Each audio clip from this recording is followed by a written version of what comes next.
প্রায় হাজারের কাছাকাছি আমাদের নেতাকর্মী আহত হয়েছে। বিএনপিতে যে আওয়ামী লীগ একেবারে রিসেন্টলি যে পুনর্বাসিত হয়েছে এবং ঘোষণা দিয়ে বিএনপি যে আওয়ামী লীগ পুনর্বাসন করেছে সেই তাদের কিন্তু সহযোগিতায় আমাদের যারা নেতাকর্মী হাতিয়াতে তাদের উপর কিন্তু হামলাটা হয়েছে। আওয়ামী লীগের এই সন্ত্রাসীদেরকে, ফ্যাসিবাদী সন্ত্রাসীদেরকে লেলিয়ে দেওয়া হচ্ছে। একটি নির্বাচন হলো, সেই নির্বাচনটি আসলে সত্যিকার অর্থেই আমাদের কীরকম নেতৃত্ব দিল এটি কিন্তু একটা বড় প্রশ্নের মুখে পড়ছে। এখানে ভর্তি আছেন এবং আমরা তাদের মুখ থেকে সেই হামলার ঘটনা তারা আসলে বলতে চাচ্ছিলেন, আমরা সেটা শুনলাম এবং তারা আমরা যেটা দেখলাম যে তারা আসলে তাদের একজনের লিগামেন্ট ছিঁড়ে গেছে, আরেকজনের পায়ে ফ্র্যাকচার, সুতরাং তারা ভয়ঙ্করভাবে আহত হয়েছে। তো এই জায়গায় আমরা তাদের মুখ থেকে যেটা বর্ণনা শুনলাম সেটি কিন্তু অত্যন্ত ভয়াবহ।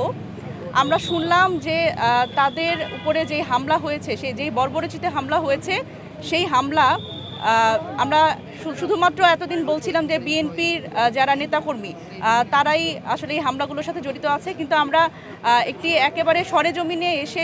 এনাদের কাছে শুনে যেটা বুঝলাম যে বিএনপিতে যে আওয়ামী লীগ একেবারে রিসেন্টলি যে পুনর্বাসিত হয়েছে এবং ঘোষণা দিয়ে বিএনপি যে আওয়ামী লীগ পুনর্বাসন করেছে সেই তাদের কিন্তু সহযোগিতায় আমাদের যারা নেতাকর্মী হাতিয়াতে তাদের উপর কিন্তু হামলাটা হয়েছে। সুতরাং এই যে একটা আওয়ামী লীগ পুনর্বাসনের মাধ্যমে এই যে যারা প্রতিপক্ষ রাজনৈতিক দল যা বা প্রতিদ্বন্দ্বী তা করেছে একই নির্বাচনে, তাদের উপরে যেই হামলা করা হয়েছে এটি কিন্তু খুবই ন্যাক্কারজনক এবং এই বিরোধী যারা রাজনৈতিক দল আছে এবং বিরোধী মতের উপর যে দমনের যে একটা দৃষ্টান্ত, যখন আসলে এখনও শপথ গ্রহণ হয়নি এবং নির্বাচনের একেবারে পরবর্তী সময়েই যেই হামলাগুলো ঘটেছে এবং আজকে সারাদিন আমাদের কন্ট্রোল রুমে কিন্তু একটা টিম কাজ করছে। আজকে সারাদিনে কিন্তু আমরা সারা বাংলাদেশ থেকে অনেকগুলো হামলার ঘটনা আমাদের কাছে এসেছে। সুতরাং এইভাবে করে আমাদের যারা এনসিপির নেতাকর্মী তাদের হুমকি দেওয়া হচ্ছে, তাদের বলা হচ্ছে যে আপনারা তোরা বাড়িঘরে থাকতে পারবি না, তোরা এলাকায় থাকতে পারবি না।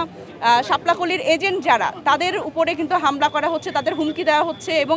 আরও গুরুত্বপূর্ণ ব্যাপার যারা আসলে চিকিৎসারত আছে তাদেরও এখন পর্যন্ত তাদের মোবাইলে বিভিন্ন ফোন কলের মাধ্যমে হুমকি দেওয়া হচ্ছে তারা যাতে এই চিকিৎসা নিয়ে তারা যাতে পালিয়ে থাকে, তারা যাতে কোনোভাবেই তাদের এলাকায় ঢুকতে না পারে।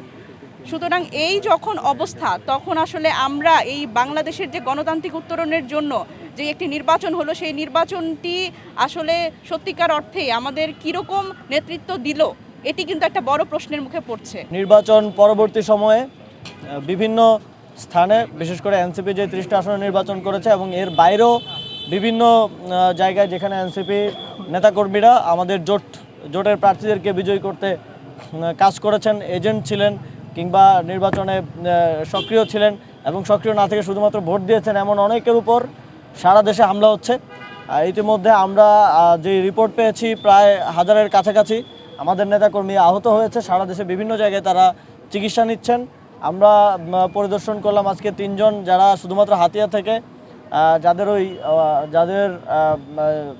ওনারা এতটাই আহত হয়েছেন যে সেখানে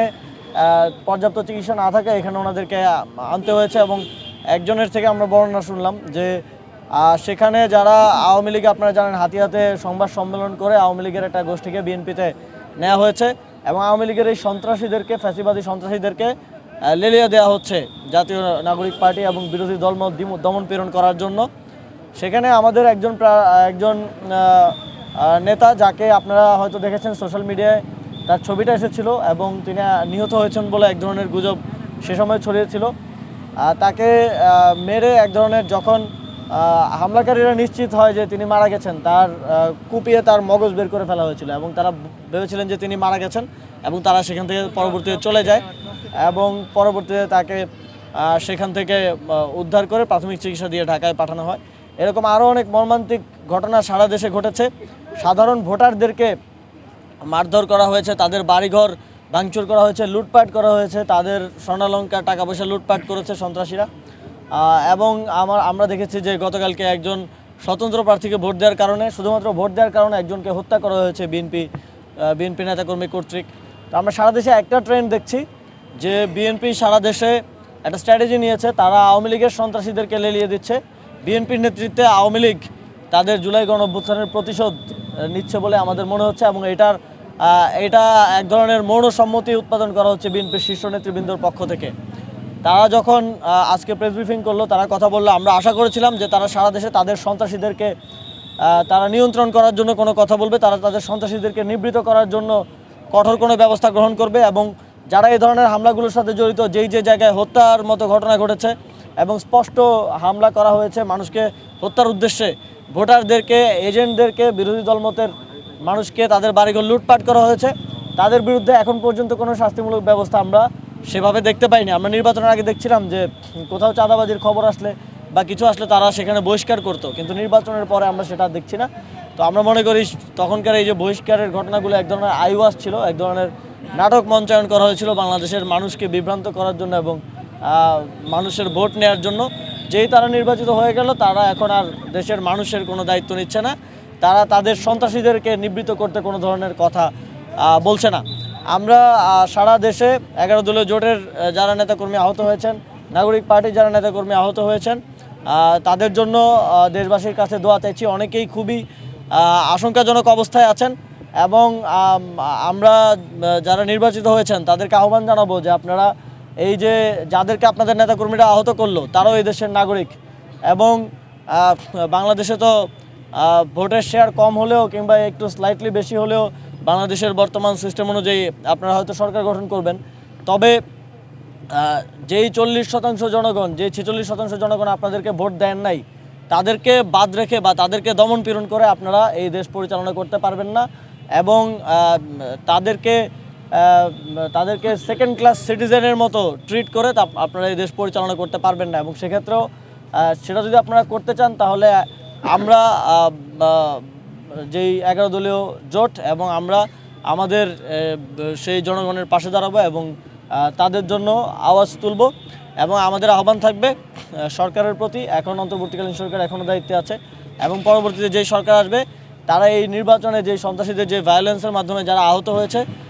যারা মুমূর্ষু অবস্থায় আছে, সকলের নিরাপত্তা তো নিশ্চিত করবেই, পাশাপাশি এই ঘটনাগুলোর সুষ্ঠু বিচার বাস্তবায়ন করা হবে এবং তাদেরকে ক্ষতিপূরণ দেওয়ার দাবি আমরা জানাচ্ছি। এবং আমরা এই বিষয়ে বিএনপির পক্ষ থেকে, যেহেতু তারা সরকার গঠন করতে যাচ্ছে, তাদের পক্ষ থেকে সুস্পষ্ট বক্তব্য চাই যে তারা এই যে তাদের দলের নেতাকর্মীরা, সন্ত্রাসীরা যেই কার্যক্রম করলো সারা দেশে, এক ধরনের তাণ্ডব করলো সারা দেশে, তারা তাদের বিরুদ্ধে কী ধরনের ব্যবস্থা গ্রহণ করবে সেটা আমরা দেখতে চাই।